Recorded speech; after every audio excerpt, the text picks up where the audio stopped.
بند تھا. تو وہ پولیس والا قریب آ کر میرے پاس میں آیا اور کان میں کہنے لگا مفتی صاحب آپ بھی رک گئے کیمرے کو دیکھ کر, کیونکہ ڈرائیور نے بولا کہ مفتی صاحب کیمرہ لگا ہوا ہے اور ابھی ڈیجیٹل انڈیا ہو گیا. انڈیا کیا ہو گیا؟ ڈیجیٹل ہو گیا. گھر پہ پاؤتی, گھر پر سلپ آ جاتی ہے. تو ڈرائیور نے لکھا تھا کہ کیمرہ ہے. تو پولیس والے نے دھیرے سے مجھ سے بولا کہ مفتی صاحب آپ کا ڈرائیور بھی کیمرے کو دیکھ کر رک گئے اور لوگ بھی کیمرے کو دیکھ کر رک گئے, اور دھیرے سے میرے کان میں اس نے کہا کہ مفتی صاحب 3 مہینے سے کیمرہ بند ہے.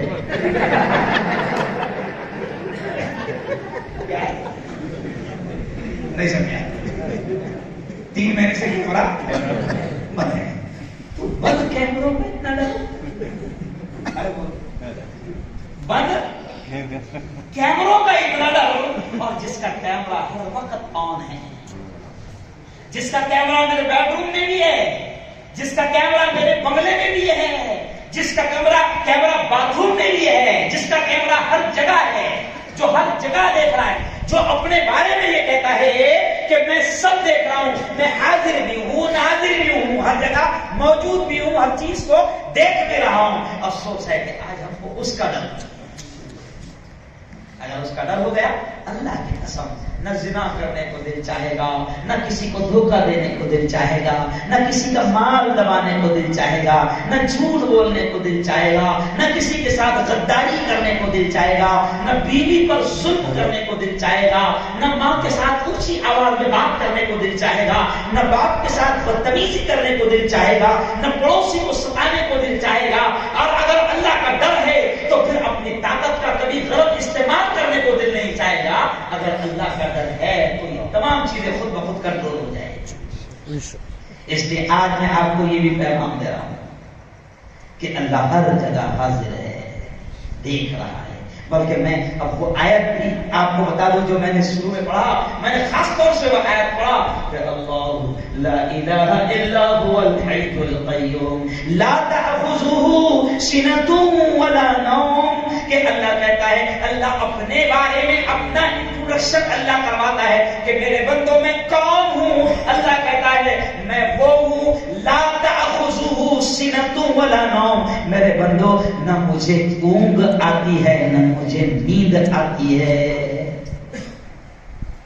یہ جملہ میں کیوں سمجھا رہا ہوں, جمعہ میں بیان کرنا اس جملے کا, ابھی یہ بات میرے یاد آ گیا پھر اصل میں کہ اللہ کہتا ہے لا تأخذه سنۃ ولا نوم, کہ میرے بندوں نہ مجھے اونگ آتی ہے نہ مجھے نیند آتی ہے. میرے بھائی ابھی جو ملک کے موجودہ حالات چل رہے ہیں, پوری دنیا کے جو حالات چل رہے ہیں, یہ حالات ایسے ہیں مولانا کہ ابھی تو کچھ مسلمان آپس میں یہ باتیں بھی کرنے لگ گئے ہیں کہ نعوذ باللہ, صدقہ نعوذ باللہ, اللہ معاف فرمائے.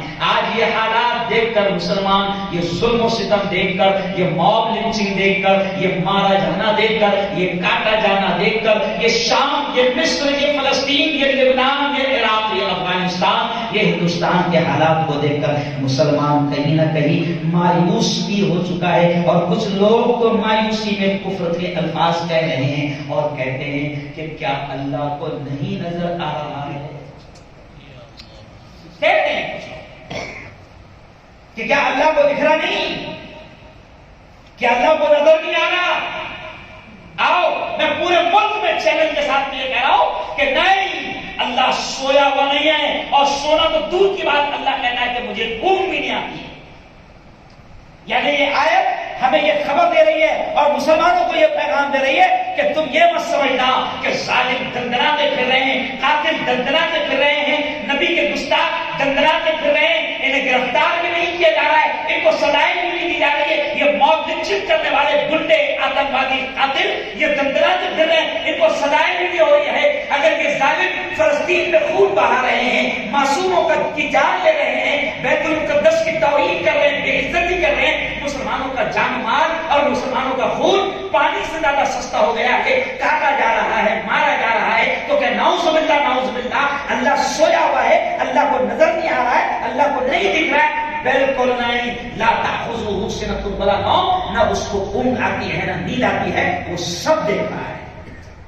فلسطین میں کیا ہوا ہے اللہ دیکھ رہا ہے. جی ہاں, کشمیر آسام میں کیا ہوا ہے اللہ دیکھ رہا ہے.